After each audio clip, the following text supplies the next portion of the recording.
Nagbukas na ang panibagong season ng B-League at so far ay narito ang mga Pinoy imports na ayos ang simula sa liga. Una, Carl Tamayo. Sa paglalaro sa isang powerhouse team sa Japan, i-expect mo nang hindi magiging madali makipag-compete sa minuto lalo't may mga foreign players siyang kaposisyon. Pero sa first regular season game pa lang ni Carl ngayon ay nagpasiklab na kagad siya, scoring 15 points at 4 of 4 pa sa labas. Though after nun na hindi pa rin consistent ang minuto niya, siguro yung strategic purposes depende sa kalaban o kung ano man. Pero ang importante ay pwede siyang asahan ng team kung kailan man siya kakailanganin. Sunod, ang bagong lipat mula Korea na si RJ Abarientos. As expected, tatrabahuhin niya muna talaga bago makuha ang role at minutong nakuha niya sa KBL. Pero sa kanyang 4th game pa lang ay may 13-point game na kagad siya at improving minutes. And with that ay inaasahang mas gaganda pa ang mga numbers niya sa mga susunod na linggo.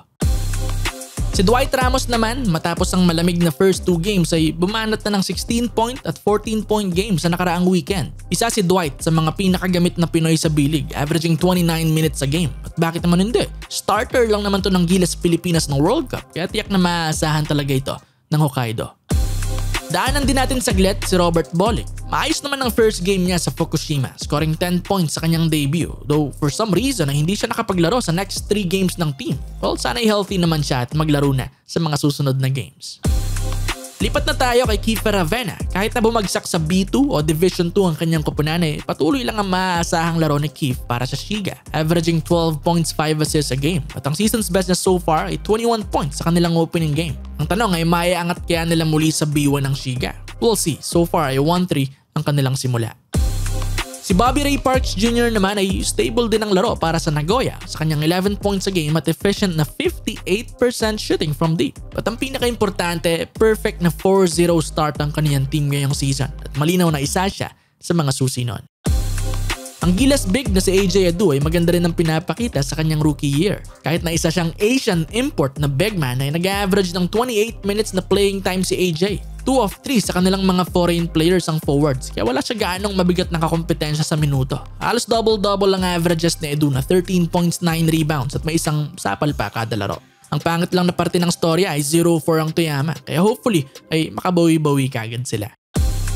Punta naman tayo kay Matthew Wright. Solid din ang simula niya sa season na ito. So far, siya ang may best scoring game ngayong season sa lahat ng Pinoy imports matapos gumawa ng 31 points kontra San En. Mainit din siya from deep with 54% accuracy. Doon katulad nila AJ, hinahanap pa rin ng Kyoto ang kanilang unang panalo this season.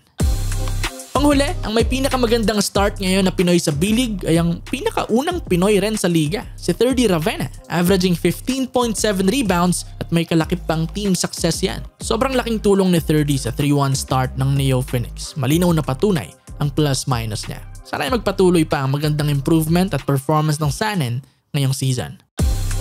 Yan nga ang mga Pinoy imports na maayos, tumaganda ang simula ngayong B-League season. Narito rin ang buong listahan. Maraming nagpapasiklab pero may mga Pinoy rin na hindi nakakakuha ng minuto sa ngayon. Si Kai hindi pa rin naglalaro habang ang mga inaasahang magbibitaw ng bigating numbers sa liga ay sinisika pang mapagkatiwalaan sa koponan. Makikita natin yan habang nagpapatuloy ang season. Ikaw pare Koy, sino ang tingin mong magiging best Pinoy import sa B-League ngayong taon?